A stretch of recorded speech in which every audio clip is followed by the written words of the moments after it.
Hi, this is Greg Bridges with Trading the Pips. So today I want to go over real quickly about the basics of trading in the stock market. So first thing I want to say is never put any money in the stock market that you can't afford to actually lose. You know, some people go in and they feel like it's going to be a quick flip of some funds, and that's not what the stock market is. That's not what any trading is. You know, they have something called day trading, which is, you know, you may get in one day, buy something, and by the end of the day, you want to sell off whatever it is that you bought. So if you bought 100 shares of something at a lower price, you would hope by the end of the day or some point in that day that the price had went up, and then you'll sell. Most people that do that are doing it with an excess of $25,000. They're going to be in, they're going to be out, and they're going to make enough money that it's, or hopefully they will make enough money that it would sustain them, right?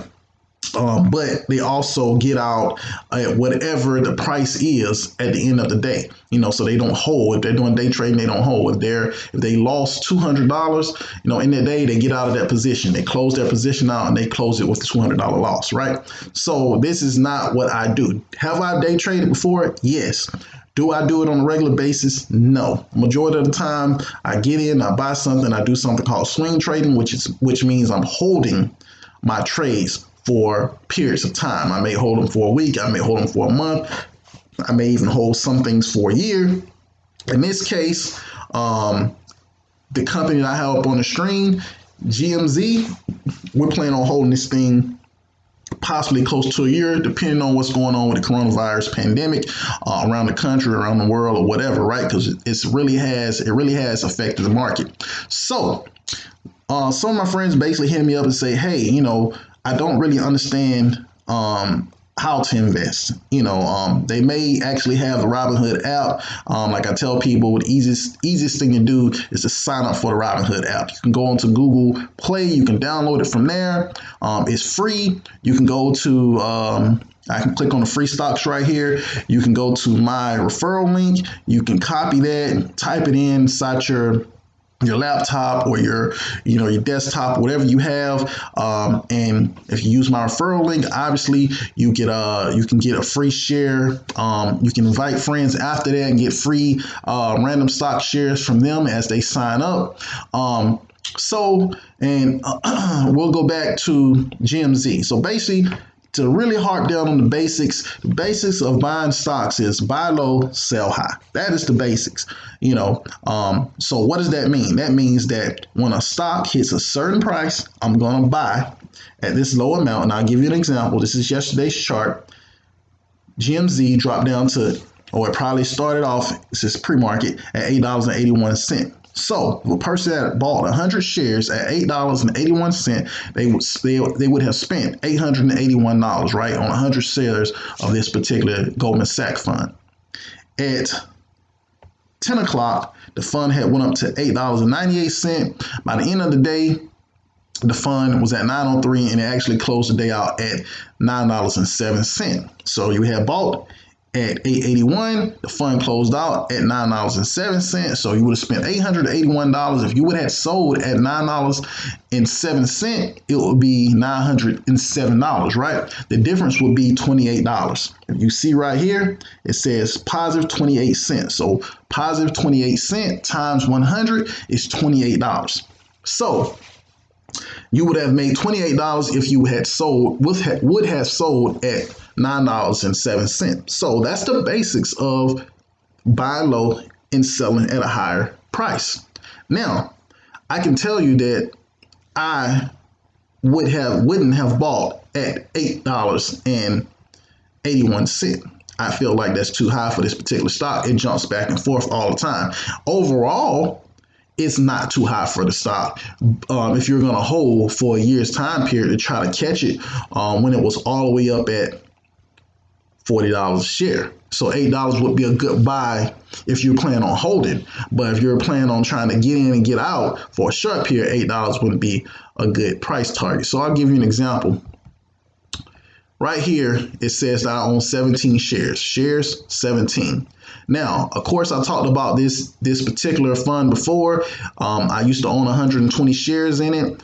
They did a reverse split. After they did the reverse split, I came out with 17 shares at the higher price.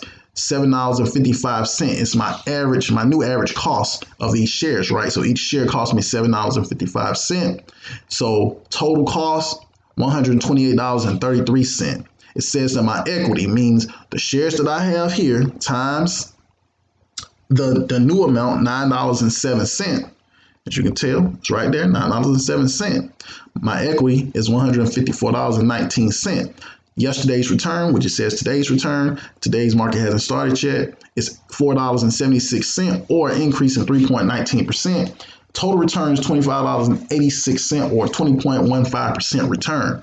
So it's telling you that when I bought at $7.55 with these shares, it's up to $9.07 right now. I'm positive $25. So this is me holding for about a month now, right? So right around the time frame that I purchased, and then it may even show, it doesn't show when I actually purchased, right? So so I'm up, right? I'm up $25.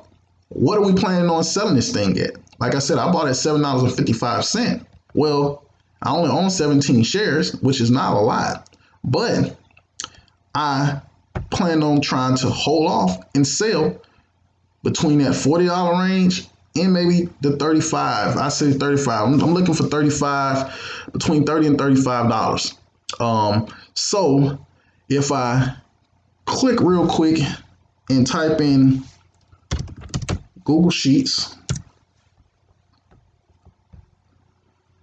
actually should have had this already up, but not a biggie. I click on my stock investments. We'll go over here to GMZ. We say 17 shares at $9.07. $7.55 was the price I paid. Spent $128.35. They actually have suspended the dividend that they paid for these this particular fund, which used to be 21 cents.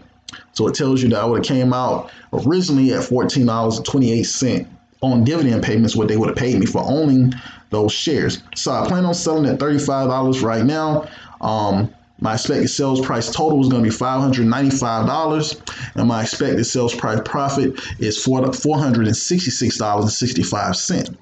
So once again, if we were dealing in the hundreds, we'll say 100, we would have spent $755.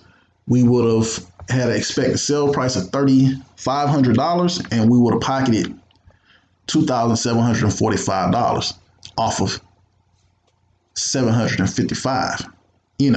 So roughly 3 to 4 times as much as what I initially had spent, right? That's what I plan on making. So it's no different at 17. So roughly 3 to 4 times what I spent is what I plan on making in the long run. So and at some point, if they tend to open back up, if they decide to open back up dividend payments, then I'll actually get paid for those dividend payments as well. So that's pretty much the basics of buying low and selling high. You can tell this is another chart, pretty much shows you where the price used to be, at least after they did their reverse split, and it's showing you where it's at now. It's at negative 83.78%. So this thing is selling at a huge discount right now. And it's something that has to be monitored. I would prefer to buy closer to the $5, $6, $7 range, so that when it is in that $9 range, you can see that's floating between the $8 and $9 range. I'm always cushioned. I'm always cushioned, maybe by $40 or $50. But once you start seeing this thing jump into $10 range, the $20 range, things like that, that's when you know that you don't have to worry about it at any time, soon dropping back down to the $8 range or $5 range. And honestly, if once it hits the $20 range or something like that, I'm probably going to put something in called a stop loss that says that if it drops below this particular price, sell my shares. So yeah, my target is $35, but at some point you want to protect the profit that you've already made. So at some point you'd be like, hey, I don't want it to drop past this particular range. I want to hold on to as much of these profits as I want. So obviously, if I'm selling at 35 and 35 will get me $400+, then I'll probably set it at $25 for a stop loss. So saying that, hey man, if it drops below $25, sell my shares. At very least, I want to come out with $200 in profit. So that's my aim. Everybody is different. Once again, the stock market is going to open up probably in about 15 minutes or so. As you can tell, last 3 months, this thing is down $34.05. This is GMZ. I'm not telling you to purchase this stock at the present moment because I believe that it's kind of high. But if you are trying to buy it and you believe that it's going to go up like I believe it's going to go up, then it is actually worth the buy.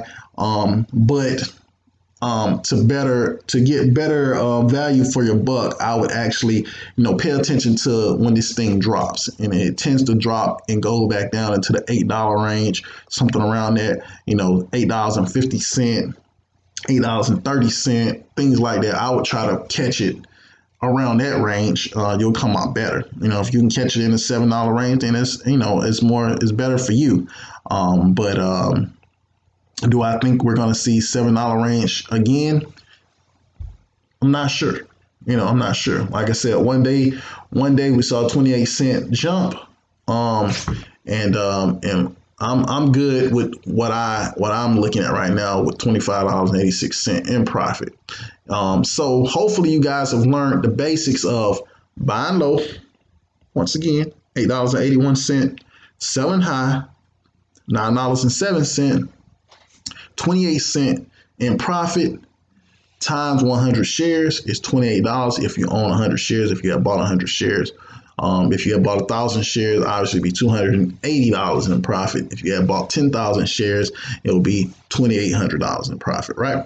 So that is the basics of buying low and selling high. This is Greg Bridges with Trading the Pips. Hopefully you guys are having a great morning, a good day. And you can always hit me up on my YouTube channel, Trading Pips. You can hit me up on my IG, which is Trading the Pips. My personal IG page is Greg B the Maniac, and you'll see a pic of me. I think sporting my bald head and my cream suit jacket or something like that. But you guys can always hit me up, ask me questions. I'll be happy to answer those questions with no problems. You guys have a great day. Bye.